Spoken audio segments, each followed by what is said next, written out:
Good evening, welcome back to another live feed, man, on Shabba's YouTube channel. Let's get into it, man.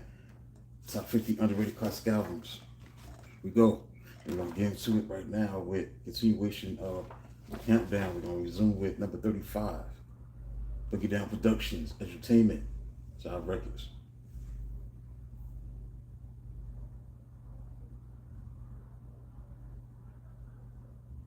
1990, a new decade began for the legendary Boogie Down Productions crew with their fourth album, Edutainment. The word edutainment was a word that was new in the annals of hip hop. KRS-One was a genius in the fact that he was able to create a new word from the word entertainment to the word edutainment. Edutainment meant to educate someone about black history, whether it was about Timbuktu. Just take a listen to Black Man in Effect. KRS-One talks about this on the song, The Races, where he addressed the importance of whites fighting for civil rights for blacks. He's letting people know that blacks can't blame the whole white race for slavery because a large sum of white people fought and died for blacks have their equal civil rights.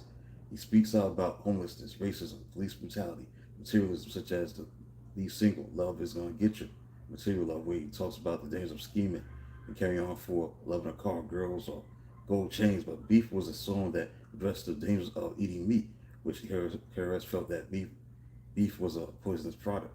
KRS-One was compared to Chuck D because they were into social political views, but there was a distinction between these two rappers. First, KRS-One was into a unique mixture of black nationalism, Eastern religions such as Hinduism, Buddhism, and Rastafarian and philosophy. This is what sets apart KRS-One from Chuck D. Edutainment was released on July 17th, 1990. Lyrics on the album dealt with Afrocentricity, social political knowledge. The album had 6 skits, interludes known as exhibits that talk about or relate to black people. Most of the skits featured Kwame Ture, formerly known as Stokely Carmichael, who was the leader of the Black Power movement. The album would go on to be certified gold on October 10th, 1990.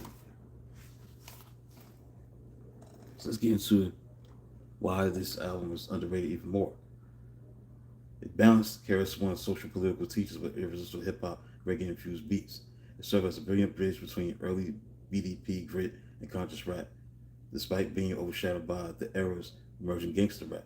Masterful storytelling like Love's Gonna Get You, where KRS-One is doing it, telling the story, providing a gripping cinematic narrative about harsh realities of inner city life. Then precursor to concept albums, Edutainment was highly ambitious, blending tracks from 6 educational skits called Exhibits, featuring civil rights leader Kwame Ture, who was known as Stokely Carmichael. Thanks for 6 people tuning in. Make sure you hit the like button, subscribe to the channel. Then the genre blending. The album features a smooth but hard-hitting production style, sparing with both reggae stylings and funky bass lines while retaining raw boom bap roots. And lastly, Afrocentric focus. It pushed hip-hop into a tool for empowerment and awareness, detailing systematic issues, black history, materialism, well ahead of the Afrocentric wave. So this is what this album represented, and that's why it's underrated. Thanks for 7 people tuning in. Appreciate the situation with the support.